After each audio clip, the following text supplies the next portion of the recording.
VIH en niños. ¿Ya? Voy a empezar por algunos conceptos generales. El virus del VIH, hay dos tipos, el VIH tipo 1 y tipo 2. El que circula sobre todo en países de Latinoamérica es el VIH 1, el tipo 2 circula sobre todo en zonas africanas.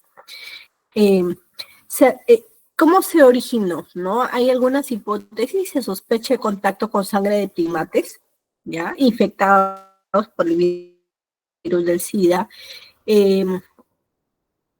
A finales de 1983 se identificaron un incremento de casos, ¿ya?, de pacientes con enfermedades poco usuales, ¿no?, que aparecen sobre todo en personas inmunosuprimidas. Y una característica es que este tipo de patologías fueron encontradas en personas homosexuales, ¿ya? Entonces, al inicio de cuando se empezaron los estudios de esta enfermedad, era una población cautiva, ¿no?, que sobre todo se transmitía entre ese tipo de pacientes. Sin embargo, ya conforme han pasado los años, ha cambiado esto, ¿no? Y la transmisión ha hecho que cada vez se incremente más, no solamente en este tipo de población, sino también en heterosexuales, no solamente en hombres, sino también en mujeres, ¿ya? Entonces es un punto importante. En los niños también se hila la forma de transmisión, como vamos a ver más adelante, sobre todo es a nivel, la transmisión transplacentaria o por lactancia materna. Este es un virus que pertenece al género de los lentivirus, es un retrovirus. Existen otros retrovirus, ¿ya? El virión es esférico, mide entre 80 a 100 nanómetros, ¿ya?, de centro cilíndrico, y el genoma posee una cadena sencilla de ARN. Existen varios genes que componen su estructura. Tenemos dentro de los genes el gen CAP, PON, POL y EM. Y en cuanto a las proteínas, tenemos algunas proteínas como TAD, REP, NEF, VPR, NIF, la proteasa y la transcriptasa inversa, los cuales estas últimas son importantes porque intervienen en la síntesis de los nuevos viriones, y además hay algunos medicamentos, ¿no?, que actúan a estos niveles, que más adelante vamos a hablar sobre ello también. Tiene una cubierta, y esta cubierta sobre todo se caracteriza por la presencia de glicoproteínas. Estas dos, sobre todo el GP41 y el GP120. A ver, voy a activar mi puntero. GP41 y el GP120. Esto es importante porque estas glucoproteínas de la parte superficial del virus se va a anclar a la célula diana, que sobre todo son las células CD4, ¿no? Sin embargo, existen otras células diana como las células dendríticas, etc. Pero estos glucoproteínas se anclan con estructura de célula diana, sobre todo el CCR5 y el CCR4, ¿ya? Además, ¿no?, se contienen las cadenas de ARN que les había mencionado, ya, las enzimas de transcriptasa reversa, la proteasa, y además hay una envoltura inicial que está formada por la P24, que también es un punto importante, esta glicoproteína, en la parte de expresión y también para su detección. Ya hay técnicas que se encargan de detectar de exposición, se encargan de detectar esta proteína y acorta mucho más el periodo de ventana. Más adelante también vamos a hablar sobre eso. La integrasa también, que es otra proteína que forma parte de la estructura, las proteasas, ¿ya? Entonces, eso es lo que les comentaba, ¿ya? El GP41 y el GP20 se anclan a receptores, a través de receptores, a las células diana. Estos receptores son de dos tipos, el CR4 y el CR5, ¿ya? A través de la genera función, se rompe la pared del virión, ¿ya? Y también se apertura la célula diana, y de esta manera ingresa el ARN viral, ¿no?, la estructura central. Nuevamente, este es el CD4, la célula presentadora de antígeno, el CCR5, que son los receptores, el CXR4, que se ancla con las glucoproteínas. Ingresa en la cadena de ARN viral y posteriormente sufre un proceso de transcripción por el efecto de la transcriptasa inversa. A través de esta transcripción, este ADN retrotranscrito se forma un complejo de preintegración, justamente gracias a la actividad de la integrasa, ¿no? Una vez formada este complejo de preintegración, ingresa al núcleo de la célula diana, que en este caso sería el CD4, ¿no? Y este complejo integrado se une al ADN de la célula diana y forma se queda en estado de provirus. Y de esta manera puede estar con un periodo de latencia que puede durar años, ¿ya? Y en algún momento nuevamente este provirus o esta célula diana infectada, ¿ya? Sufre este provirus por procesos de transcripción, ¿no? Por efecto de los genes que les había mencionado que forman parte del virus, el gen TAT, el gen REP. Se procesa nuevamente la secuencia de ARN viral y a través de la síntesis de proteínas se forma un nuevo virión, ¿no? Y finalmente ese nuevo virión con ARN genómico se ensambla y por proceso de gemación se elimina. Entonces, esta célula diana, luego de ser infectada, ¿ya? Puede generar nuevos virus y pueden estos seguir infectando otras células dianas. Y como puede quedarse en estado de provirus, un periodo de latencia, es que el virus realmente no se elimina del cuerpo, porque sería prácticamente eliminar todas las células del cuerpo para poder quedarse curado, ¿no? Por eso es que hasta el momento no se encuentra una cura del VIH. Sin embargo, hay 3 casos en el mundo en que sí se han curado. ¿Pero cómo? Porque han sido pacientes que han tenido además una neoplasia, una leucemia, y han recibido trasplante de médula ósea. ¿Qué pasa durante la leucemia? Hay un tratamiento, la quimioterapia, es que lo que hacen que estas células, en general, los macrófagos, toda la secuencia de leucocitos neutrófilos, se eliminan, por así decirlo, ¿no? A través de la quimioterapia que recibe el paciente. Entonces hay una destrucción de células infectadas también, no solamente afectadas no solamente por el cáncer, ¿no? Por las células neoplásicas, sino también por el VIH. ¿Con qué fin? Con el fin de implantar, ¿no? De trasplantar nuevas células madre, ¿no? A través de un donante. Y ese donante, justamente en esos 3 casos, tenían algo peculiar.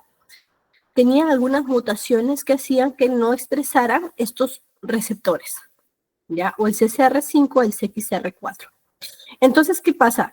Se genera una neutropenia en esos pacientes, se trasplantan las nuevas células que no tienen estos receptores, y esas nuevas células trasplantadas empiezan a formar nuevamente nuevas células, a regenerar, ¿ya? Entonces, esas nuevas células, lógicamente, no van a expresar también esos receptores. De tal manera que si quedó alguna célula infectada o se eliminó algún virión que está ahí circulando, pues no va a tener forma de cómo identificar a esas nuevas células diana. Y progresivamente se van a regenerar nuevas células, ¿no? De tal manera que las nuevas células, ya no, sin este receptor, no van a identificar al virus y pues el virus no va a tener forma de cómo se quede en estado de latencia, ni cómo genere o se reproduzca, ¿no? Entonces, es así como la explicación de por qué han sucedido estos 3 casos de pacientes que se han curado el VIH. ¿Ya? Eso es importante que lo entiendan. Hay el caso también de una niña que se curó, se pensó que se había curado y se suspendió el tratamiento ya hace varios años atrás y lamentablemente nuevamente incrementó la carga viral, ¿no? Eso es uno de los intentos fallidos de encontrarle una cura al VIH, ¿no? Se administró tratamiento antirretroviral, como ya generó inmunosupresión por el tratamiento, se pensó que se había curado, se suspendió el tratamiento y luego empezó a regenerar la carga viral. Entonces, recordemos que en nuestro organismo hay 2 tipos de inmunidad, ¿no? La inmunidad innata en base a elementos celulares como macrófagos, mastocitos, neutrófilos, basófilos, células de natural killer, dendríticas, ¿no? Y además hay una inmunidad adaptativa, cuyos elementos celulares son sobre todo los linfocitos T y B. Entonces, el VIH sobre todo tiene más afinidad y las células dianas son más los linfocitos T. Y sobre todo, son los linfocitos T, los linfocitos TCD4, pero también puede afectar los linfocitos TCD8. Existen una serie también de directivas a nivel nacional en cuanto al tratamiento, ¿no? O dar antirretrovirales en niños. Hace unos 10 años atrás, más o menos, se daba tratamiento solamente a los pacientes que estaban en estadio de SIDA, ¿ya? Entonces, se esperaba que esos pacientes avanzaran, ¿no? Porque a veces hay pacientes que después de la primera infección no presentan síntomas clínicos. ¿Por qué? Porque al inicio de su enfermedad el CD4 todavía tiene valores altos, por lo tanto, hay un sistema inmunológico todavía activo, ¿ya? Entonces, ¿qué pasa? Conforme pasan los años, ¿no? Hay un periodo en que ya los linfocitos TCD4, por así decirlo, se cansan de regenerarse, ¿ya? Se cansan de hacerle frente al virus, y entonces ya ahí ocurre la etapa de inmunosupresión en que empieza a disminuir, ¿ya? ¿Qué les quiero decir con eso? Nuestro sistema de defensa nos protege más o menos entre 1 a 5 años, ¿no? En que está ese virus en forma de provirus en etapa de latencia y nuestro sistema inmunológico le está haciendo el pare, ¿no? Pero después de ese tiempo ya ocurre ya empieza nuevamente a reactivarse la cantidad de virus y se empieza a destruir esos linfocitos TCD4 y ahí es donde se genera la inmunosupresión. Entonces, ¿qué les quiero decir con eso? Que es inevitable, si es que no hay tratamiento, que se llegue a esa etapa, ¿ya? Es por ello que se cambió ese chip, ¿no? Ahora todo paciente diagnosticado recibe tratamiento, mucho más siendo un niño y con mucho más razón siendo una gestante, ¿ya? No se espera llegar a la etapa SIDA para hacerlo, ¿no? Ese es un punto. Y por otro lado, porque los pacientes con la infección activa y con carga viral alta hay mayor riesgo de transmisión. Entonces, si yo retraso el tratamiento, ese paciente va a estar con actividad sexual y hay riesgo de generar más contagios, ¿ya? Entonces, también esos son los motivos por los que las últimas directivas indicaron ya dar tratamiento antirretroviral a todo paciente diagnosticado con mucho mayor razón tratándose de niños. En el Perú la prevalencia en gestantes es de 0.2%, ¿ya? 2 por 1000. De 600.000 gestantes al año en el Perú nacerían aproximadamente 1.200 niños expuestos, con un 2% de transmisión, ¿ya? Es decir, más o menos son 24 niños y niñas con VIH cada año. Implantando estas directivas de tratamiento antirretroviral se evitaría más o menos 216 niños y niñas que sean estos infectados, ¿no? Nacidos en el Perú. Las vías de transmisión son las siguientes: la perinatal, sobre todo hay dos tipos, la que se genera de forma transplacentaria o durante el parto, a través de la lactancia materna, posttransfusional o por abuso sexual, sobre todo en... Entonces vamos a hablar un poco de la transmisión vertical. Ya existe un riesgo de que se genere la transmisión durante el trabajo de parto cerca del 15% y durante la lactancia entre 5 a 15%. Eso es sin intervención, o sea, sin tratamiento. En cuanto a la prevención ya de esa transmisión vertical, con el tratamiento se podría disminuir esas cifras antes mencionadas, ¿no?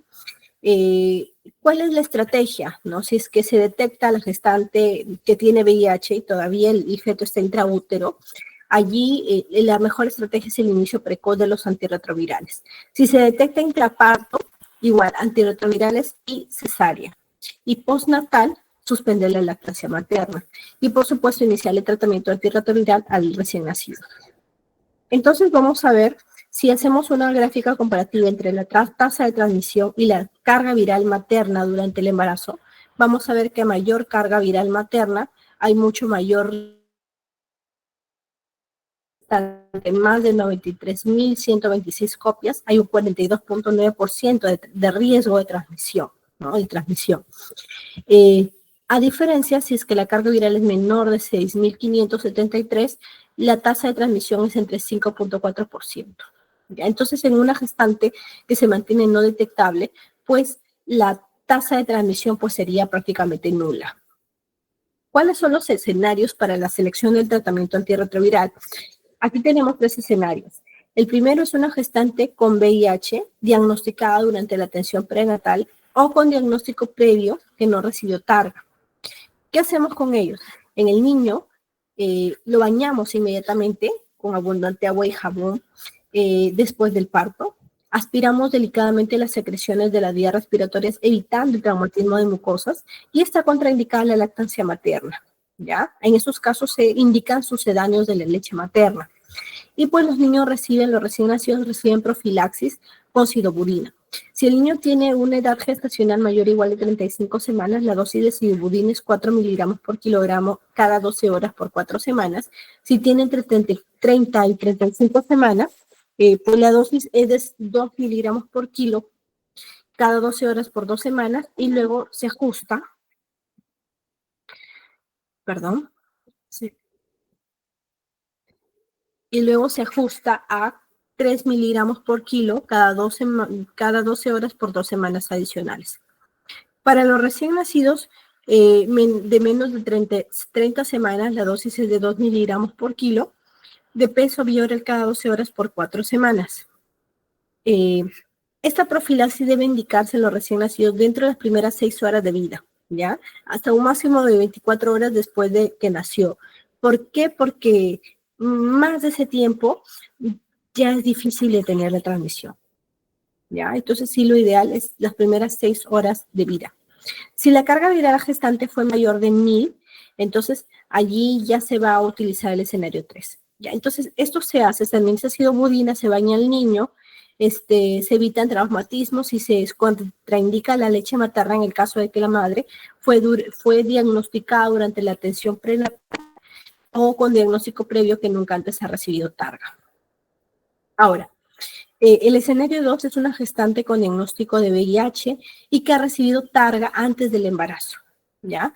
Entonces, ahí se tiene que valorar la supresión viral, es decir, que la carga viral sea menos de 1000 copias o que sea no detectable. Por lo menos 4 semanas antes del parto, ¿ya? En estos casos, se podría considerar el término del embarazo por vía vaginal.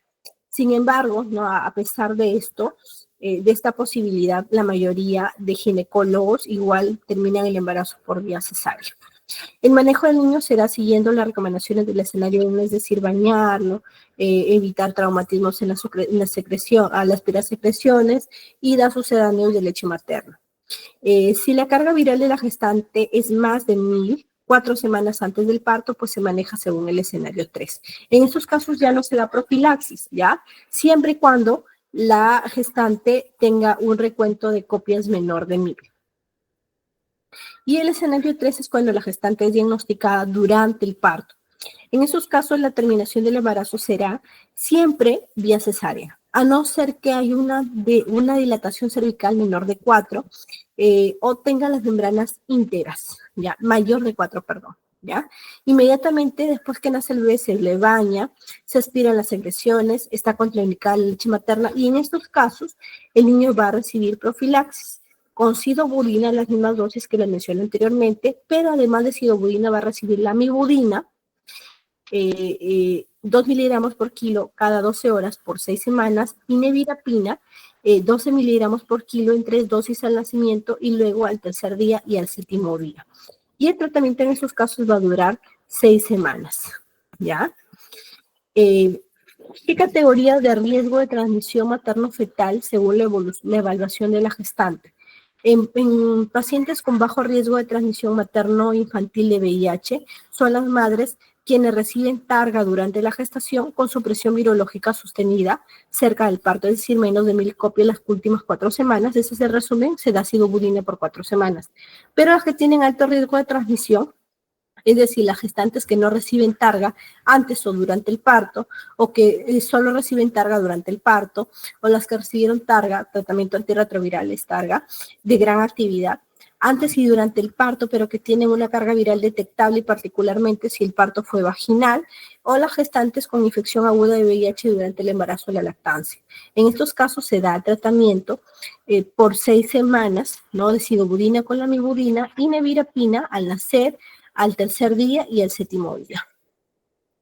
En cuanto a la forma del parto, todos los partos por cesárea de 38 semanas y más de 2.500 gramos, siempre y cuando pues tenga el paciente membranas amnióticas íntegras.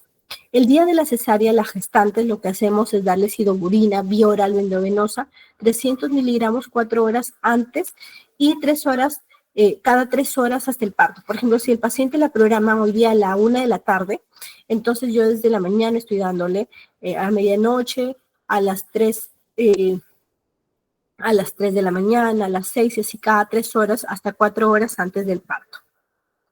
En el parto están contraindicados los procedimientos invasivos, es decir, el uso de forceps, etcétera.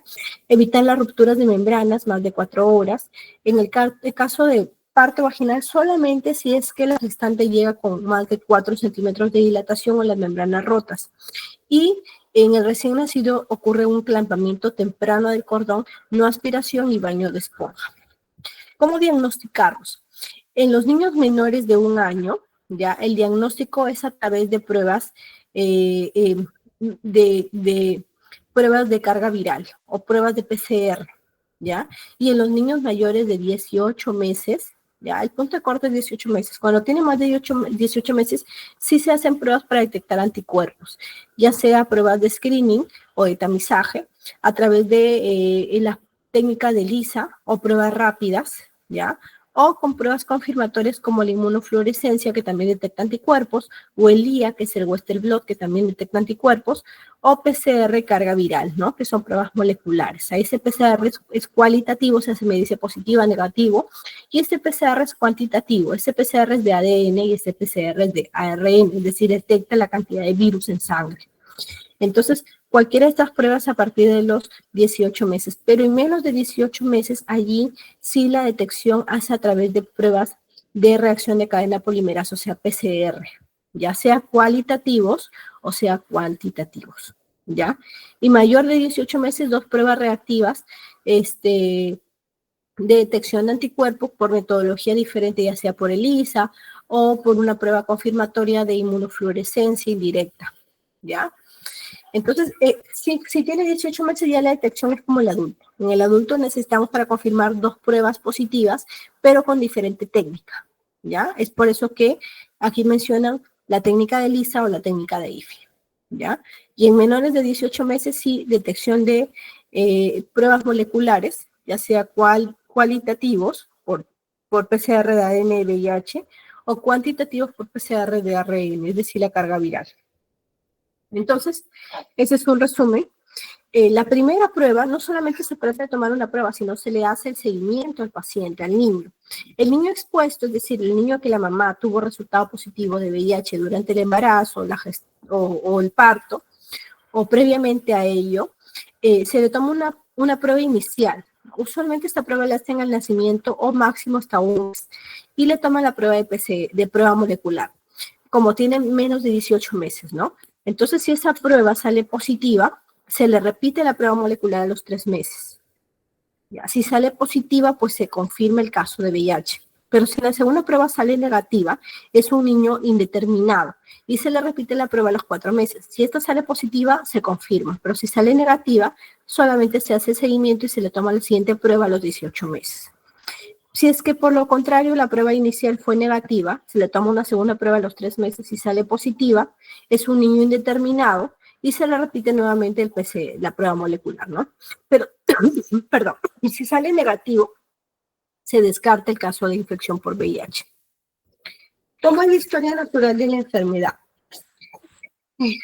El curso es más acelerado que el adulto. En el adulto, lo que se menciona es que el sistema inmunológico, hasta antes de la infección, era un sistema inmunológico competente, En cambio, en el niño siempre el sistema inmunológico fue incompetente porque aún estaba en desarrollo, ¿no? Y su desarrollo es incompleto hasta el momento que adquiere el virus. Entonces, el adulto ha tenido también tiempo, todos los años previos, de enfrentarse a una gran variedad de patógenos oportunistas, ¿ya? Entonces, en adultos lo que sucede es la reactivación porque ha estado expuesto a estos patógenos y ¿qué pasa? En inmunosupresión se reactivan esos patógenos previamente expuestos. En cambio, el niño nunca estuvo expuesto, ¿ya? A un patógeno, por lo cual es más proclive de manifestar clínicamente las siguientes infecciones debido a las inmunosupresiones. Entonces, en los niños, las infecciones oportunistas son primoinfecciones, porque no hubo exposición previa, pero en el adulto es lo que les mencionaba, las reactivaciones por una infección latente. Eso explica el por qué en el niño no existe un paralelismo tan estrecho entre el momento de presentación de las infecciones oportunistas y la cifra del linfocito CD4. Es decir, los niños pueden presentar infecciones oportunistas inclusive con los valores de CD4 altos. ¿Ya? En cambio, en los adultos no. Los adultos aparecen las infecciones oportunistas cuando ya hay un grado de inmunosupresión severa, menos de 200. Los patrones evolutivos hay dos tipos, ¿ya? Según la zona, el momento de la transmisión. El primer patrón es cuando la transmisión fue intraútero. Esto ocurre entre el 15 y el 25% de los casos. Hay algunas manifestaciones precoces y con enfermedades graves durante los primeros años de vida con afectación del sistema nervioso central. La enfermedad en ellos progresa de manera rápida. Y bueno, antes de la época de la era de los antirretrovirales, los niños fallecen entre los 3 a 5 años de edad. En cambio, cuando la transmisión es intraparto, la cual es más frecuente, entre 75 y 85% de los casos, esos niños se van a mantener asintomáticos hasta los 4 o 6 años de edad, en que aparecen las enfermedades oportunistas. Entonces, la forma de progresión es más lenta. Y antes de la era de los antirretrovirales, esos niños vivían hasta la adolescencia si es que no recibían el tratamiento, ¿no? Y la medida de supervivencia, por lo tanto, era mayor, de 8 a 9.5 años. Sin embargo, ya en la época de los antirretrovirales, pues ha ocurrido un cambio radical. Ahora tenemos niños que de bebés han recibido, ahora son adolescentes, están yendo al extranjero a estudiar y están haciendo su vida normal. Desde luego, ellos desde el nacimiento han recibido tratamiento antirretroviral. En cuanto al cuadro clínico, algunos signos clínicos de la infección en niños tenemos linfadenopatías persistentemente generalizadas, hepatoesplenomegalia, retraso del desarrollo, falla de crecimiento, neumonía por neumocistis girovecus, alguna enfermedad, es una enfermedad oportunista, la candidiasis recurrente persistente, infecciones bacterianas recurrentes, puede haber hipergamaglobulinemia o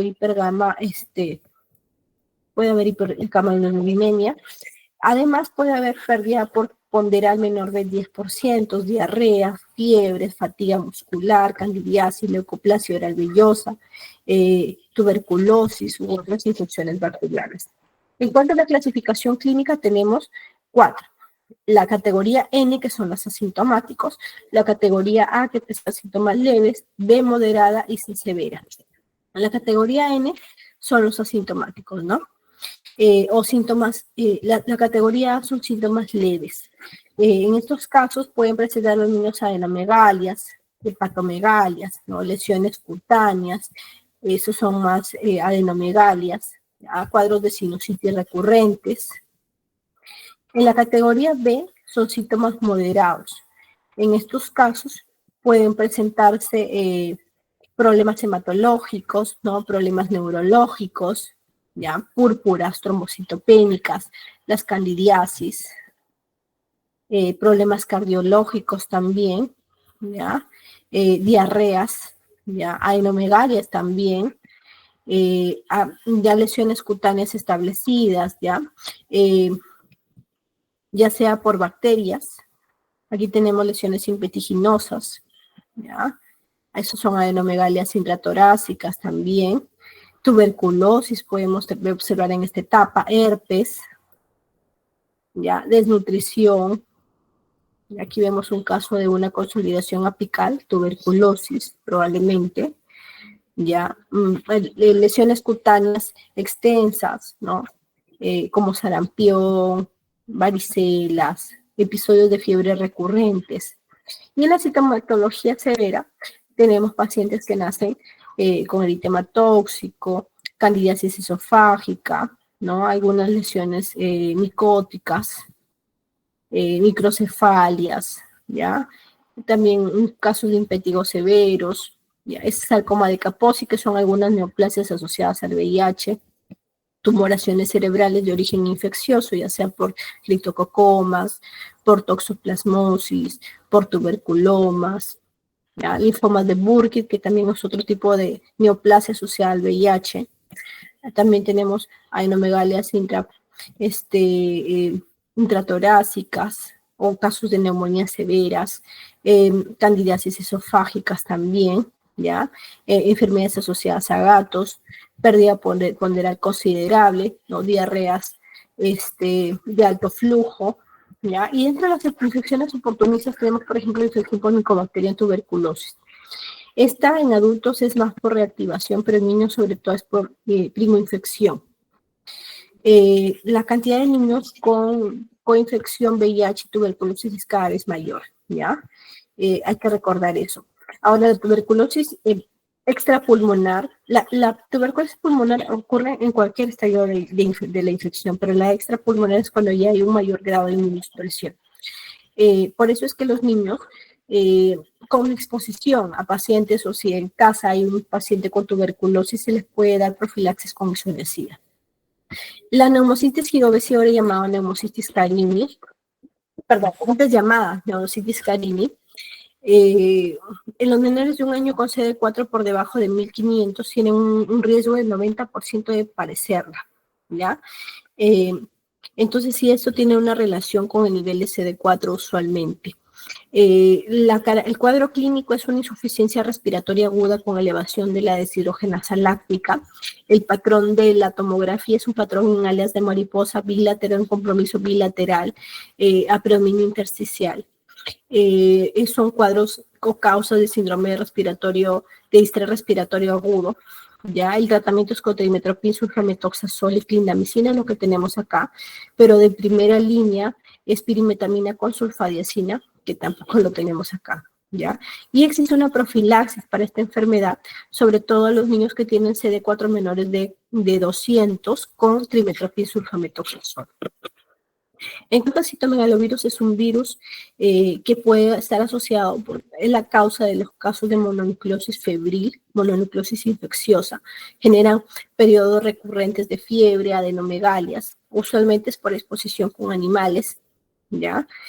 Clínicamente puede generar nuevamente mononucleosis infecciosa o un filtrado intersticial pulmonar.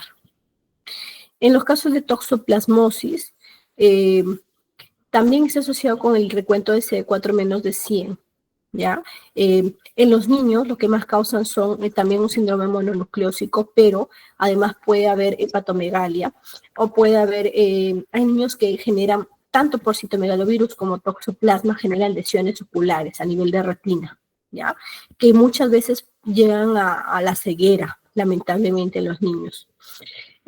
Además, en pacientes con VIH se puede generar tumores inflamatorios debido a la presencia del toxoplasma. Y en la resonancia cerebral vamos a observar lesiones en anillo de sello, son los tumores que aparecen de manera difusa, ¿no? A nivel cerebral. El tratamiento también es con pirimetamina con sulfadiazina, que no lo tenemos en nuestro país, pero alternativamente utilizamos trimetopin sulfamethoxazol. Otros agentes causales, sobre todo de complicaciones pulmonares, la Mycobacterium tuberculosis, Streptococcus pneumoniae, Haemophilus influenzae, Staphylococcus aureus, nocardia, ¿ya? Por hongos, Neumocitis carini, ahora llamado Neumocitis girovesi, histoplasma, Cryptococcus neoformas, que afectan más que infecciones pulmonares, afectan infecciones del sistema nervioso central, causan síndrome de hipertensión endocraniana, ¿ya? Y ocurre sobre todo cuando hay un grado de inmunosupresión menor, menos de 50 de CD4, al igual que el histoplasma. Y genera cuadros sobre todo de meningitis, ya son cuadros subagudos usualmente, o puede causar a nivel pulmonar nódulos o cavitaciones. Otros, sobre todo los cánceres asociados a VIH, que es el sarcoma de Kaposi, que usualmente genera lesiones rojo-violáceas, ¿ya? En la cavidad oral, o en las extremidades, ¿ya? O linfomas también asociados por VIH, sea linfoma de Hodgkin o no Hodgkin.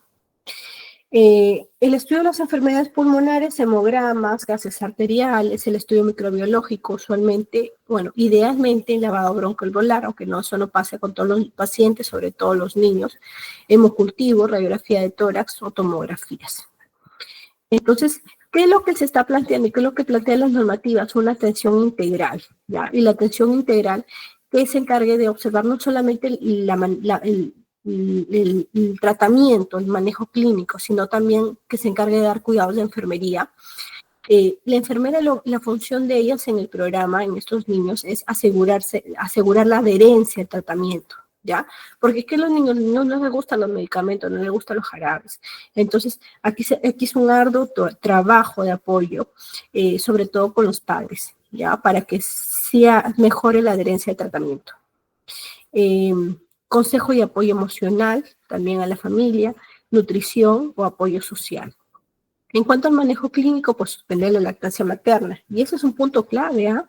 Porque acá, sobre todo en Piura, me he encontrado hasta pacientes con diagnóstico reciente de VIH, una señora mayor que le daba de lactar a su nieta, ¿no? Y a ella se le detectó VIH. Entonces, realmente sí ocurren de casos y casos, ¿no?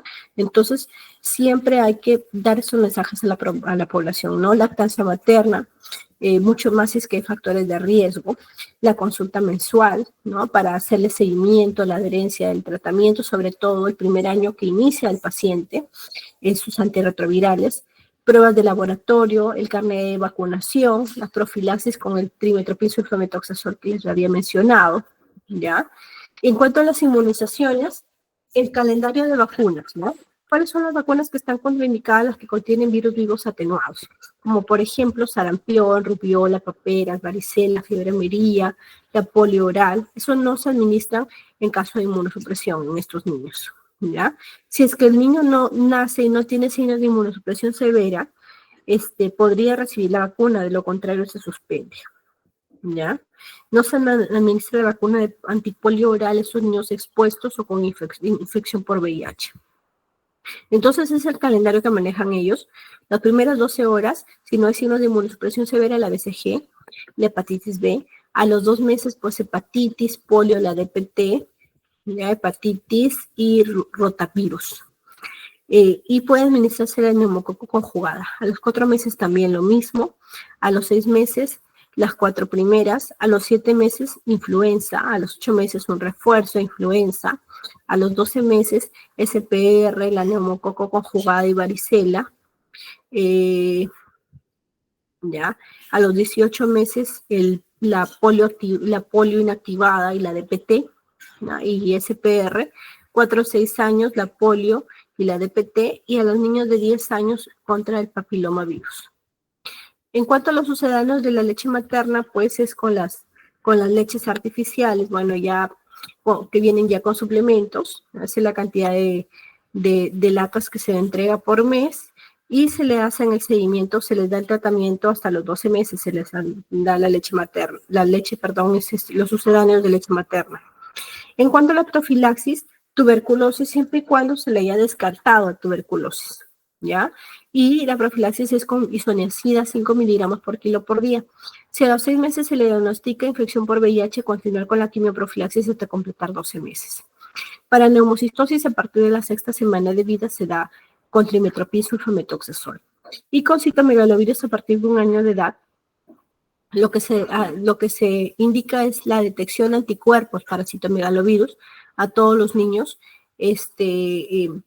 con el fin de detectar si es que hubo o no seroconversión y dar precozmente la atención, no solamente con el antiviral, sino también con la evaluación de oftalmología para el fondo de ojo y descartar si es que hay o no alguna lesión en retina.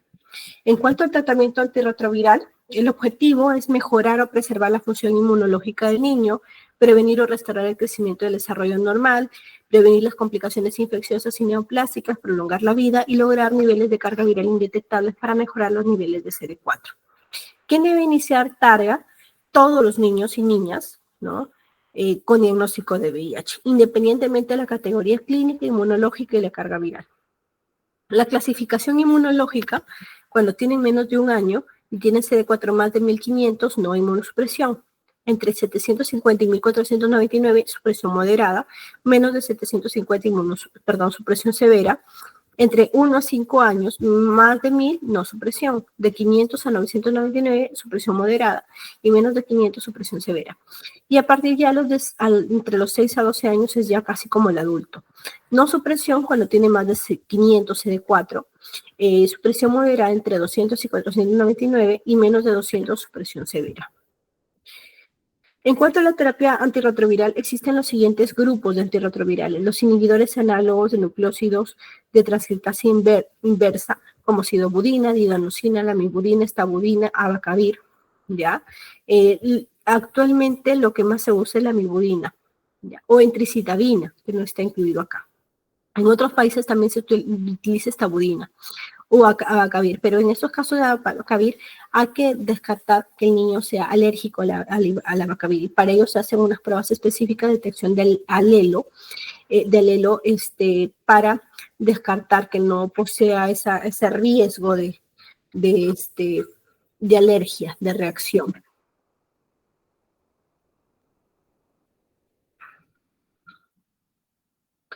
En cuanto a los inhibidores análogos de nucleótidos de transcriptasa inversa, tenemos, por ejemplo, el tenofovir.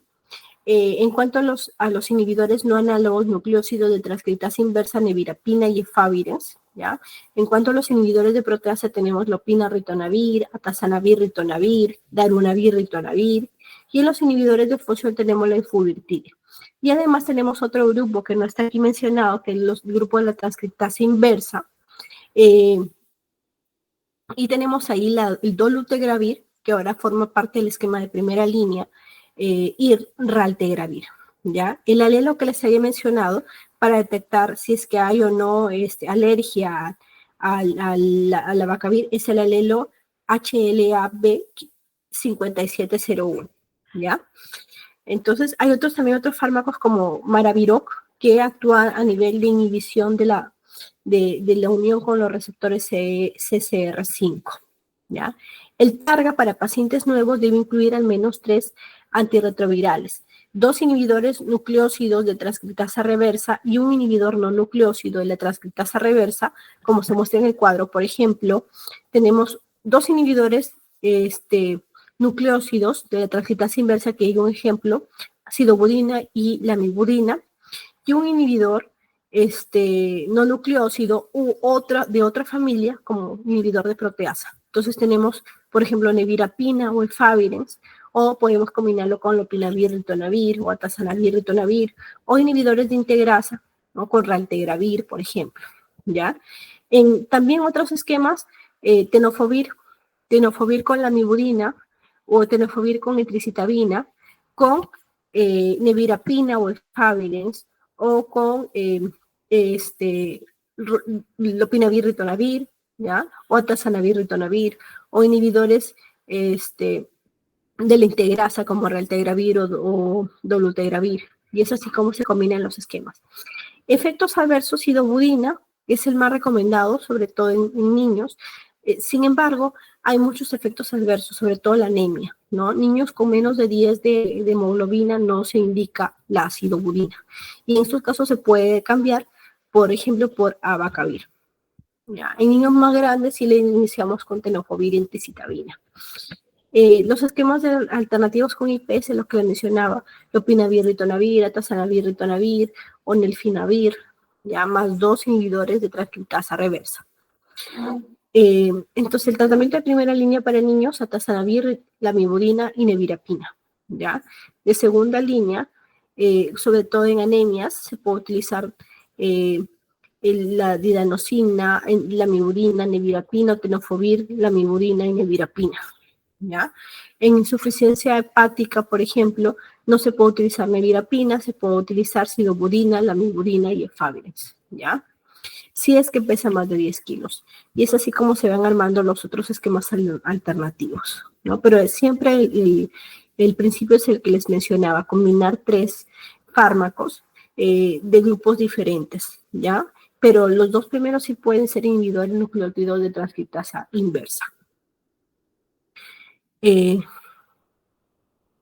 Aquí nuevamente, inhibidores no nucleócidos de transcriptasa reversa en menores de 3 años, nevirapina, las dosis que les mencionaba, ¿ya? En los casos de los adolescentes, se pueden utilizar ya los esquemas recomendados para los adultos. En el caso que el paciente inicie con el tratamiento antirretroviral, nosotros a los 6 meses esperamos supresión viral. Por lo tanto, le repetimos la prueba de carga viral a los 6 meses y ya debería estar no detectable o menos de 40, que es el mínimo que detecta a veces el equipo. Entonces, ¿qué pasa si es que a los 6 meses yo le hago un control de carga viral y está aún en valores altos? Sospecho en resistencia o fallo del tratamiento. ¿Ya? Entonces, esto sí también es importante. Y en estos casos se les pide estudio de genotipificación, que es así como el antibiograma de los cultivos, y que me va a decir esta genotipificación a qué tipo de antirretrovirales está siendo resistente, y más aún, cuáles son los genes mutados responsables de la resistencia. Eso es la genotipificación.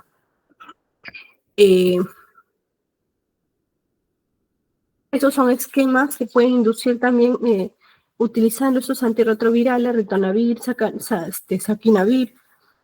Tenofovir ha sido probado en niños, sobre todo mayores de 18 años, ¿no? Los inhibidores de proteasa, los que les he mencionado, lopinavir, ritonavir, atazanavir, ritonavir, darunavir, ritonavir, para mayores de 6 años sobre todo. Los siguientes antirretrovirales como dianosina, estaburina, ya casi no se usan, ¿ya? Debido a su toxicidad, efectos adversos. Esas son las dosis, que se las voy a dejar aquí en las diapositivas, pero lo importante aquí es los efectos adversos. Cidoburina, anemia, acidosis láctica, cefalea, cansancio. La mibudina también tiene actividad contra hepatitis B, ¿ya? Algo que causa también la lamivudina es la acidosis láctica, ¿ya? Estabudina no se recomienda utilizar junto con cidoburina porque incrementa el riesgo de anemia. La nevirapina también genera acidosis láctica. El efavirenz puede generar pesadillas, alucinaciones, sueños vividos. Estos pueden generar trastornos del sueño, sobre todo en pacientes con depresión, incrementa el riesgo de depresión severa o depresión mayor, ¿no? Inclusive hay pacientes que se han llegado a suicidar, ¿no? Porque han estado ya previamente deprimidos y se les administró el efavirenz, incrementó más la depresión. Hay que tener mucho cuidado con esto. Existe un periodo de adaptación que dura más o menos 2 semanas a 4, en que el cuerpo se adapta al tratamiento antirretroviral. Luego de ello, el paciente ya disminuye la presentación de sus efectos adversos en su mayoría. Esas son las dosis de los medicamentos. ¿Cuándo cambiar el targa? Para ello hay que considerar los criterios virológicos, en lo que les mencionaba. 2 determinaciones separadas de carga viral mayores de 1000 copias separadas con un mínimo de 6 semanas. La caída menos de un logaritmo de carga viral basal luego de 12 semanas de tratamiento. 12 semanas, o sea, solamente a los 3 meses podría yo identificar que está presentando el paciente falla al tratamiento. O carga viral que no llega a ser indetectable a los 6 meses de tratamiento, ¿ya? O detección de la carga viral en pacientes que inicialmente llegaron a ser indetectables con targa, o sea que estaban siendo adherentes, mantenían carga viral negativa, o sea, no detectable, y que en algún momento incrementa nuevamente la carga viral, o pacientes con respuesta inicial de tratamiento, pero que mantienen niveles detectables bajos, ya menos de 5000 copias, y aumentan de 0.5 o 0.8 los logaritmos. Ya, este logaritmo, ustedes dirán, ¿qué es logaritmo? ¿Qué es log? Cuando reportan el valor de carga viral, te dicen el número de copias, entre paréntesis te ponen el número de logaritmos. ¿Qué significa ese valor de carga viral? Ustedes me dirán, doctora, ¿y el CD4 en qué momento lo menciona? Nosotros, para valorar respuesta al tratamiento, valoramos sobre todo sus criterios virológicos, pero también hay otros criterios clínicos e inmunológicos. El criterio clínico es deterioro progresivo del desarrollo neurológico, las funciones intelectuales, falla de crecimiento sin causa explicable, cambio de categoría por deterioro clínico, o presencia de enfermedades oportunistas, o criterios inmunológicos, que es cambio en la clasificación inmunológica, o sea, un deterioro inmunológico, o niños en la categoría 3 que disminuyen de manera persistente del 5% o más de porcentaje del valor de CD4 en 2 tomas consecutivas, o una disminución rápida del recuento absoluto del linfocito CD4. Nosotros a todo paciente que inicia le tomamos un primer valor de carga viral y CD4 a los 6 meses, algunas veces a los 3 meses, ¿ya? Cuando el paciente inicia con otra patología. Y en adelante lo hacemos cada 6 meses. Una vez que el paciente logre una inmunosupresión virológica sostenida y mantenga buena adherencia, hacemos los controles cada año. ¿Cómo valoramos la adherencia al tratamiento? Disponibilidad permanente de antirretrovirales, la aceptación del paciente y familia de terapia de por vida, el cumplimiento adecuado del tratamiento, la consejería permanente, el desarrollo de resistencia secundaria a los valores, a los niveles subterapéuticos y la pobre la adherencia del tratamiento. Eso es cuando los pacientes, por ejemplo, no toman su medicamento a la hora o abandonan por cualquier otro motivo el tratamiento. ¿Ya? Allí el virus se hace resistente a ese esquema de antirretrovirales. La educación al niño y a los responsables de administrar el tratamiento antirretroviral es fundamental. Entonces, las estrategias son educación y visitas domiciliarias, recordatorios para administrar la medicación, personalizar el tratamiento, soporte comunitario y social. Bueno, esto trataba de ser lo más resumido y lo más necesario que ustedes manejen sobre el tratamiento y el manejo de VIH en niños. No sé si es que hay alguna pregunta.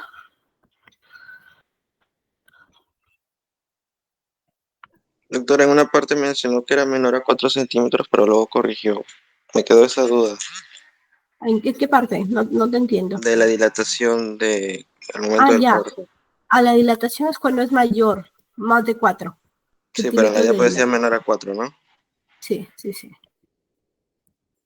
Cuando es más de 4, ahí ya se suspende.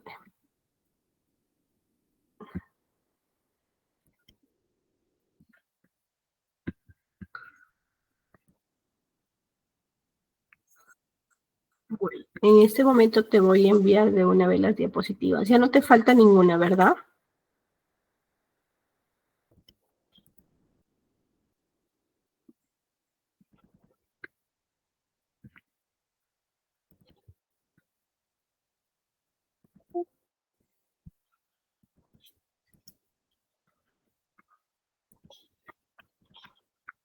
Ya no quedaría una exposición pendiente.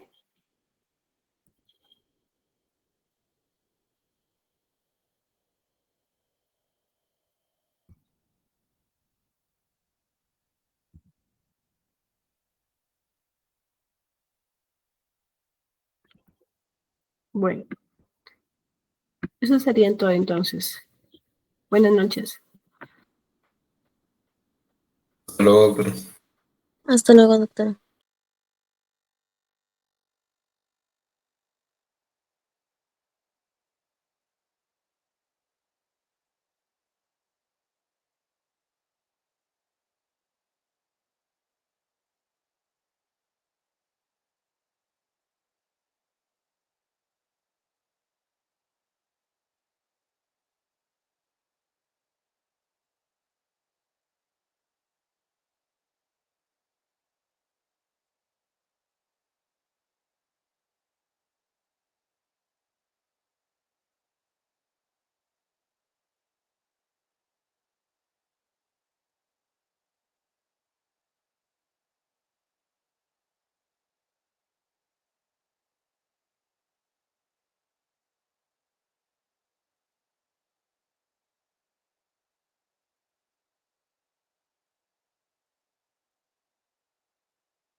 luego.